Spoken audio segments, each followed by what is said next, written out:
College کی چھت پر پرچم کی ویڈیوز وائرل ہونے کے بعد محکمہ تعلیم کی جانب سے کالج کے پرنسپل کو اس کی وضاحت کرنے کی تحریری ہدایت کی گئی تھی۔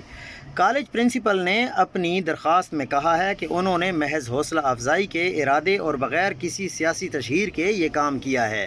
اپنی وضاحت میں انہوں نے لکھا کہ وزیر اعلیٰ پنجاب کی تعلیم کے شعبے میں کارکردگی کا اعتراف تھا، جن میں لیپ ٹاپ اسکیم، اسکالرشپ پروگرام، طالبات کے لیے سکیورٹی موٹر سائیکل اور کالجز کو بسیں فراہم کرنے جیسے اقدامات شامل ہیں۔ پرنسپل نے اپنے تحریری جواب میں اپنے محکمے کو بتایا کہ کالج کے طلباء وزیر اعلیٰ پنجاب مریم نواز شریف کے ان اقدامات سے بہت متاثر تھے اور انہوں نے مجھ سے درخواست کی تھی کہ میں ان کی کوششوں کو تسلیم کروں اور انہیں خراج تحسین پیش کروں۔ پرنسپل کا کہنا تھا کہ میرا مقصد صرف اور صرف طلبہ کے مثبت جذبات کی حوصلہ افزائی اور احساس کو فروغ دینا تھا، تاہم مجھے دلی طور پر افسوس ہے کہ یہ عمل محکمہ تعلیم کو پیش کی اطلاع یا منظوری کے بغیر کیا گیا۔ پرنسپل نے اس معاملے پر معذرت کی ہے اور کہا ہے کہ محکمہ تعلیم کے نوٹس کے بعد وزیر اعلیٰ پنجاب کی تصویر والا جھنڈا فوری طور پر اتار دیا گیا ہے۔ گجرات کے deputy director colleges Shoaib but نے BBC اردو کو بتایا کہ محکمہ تعلیم نے کالج پرنسپل کو ان کے موقف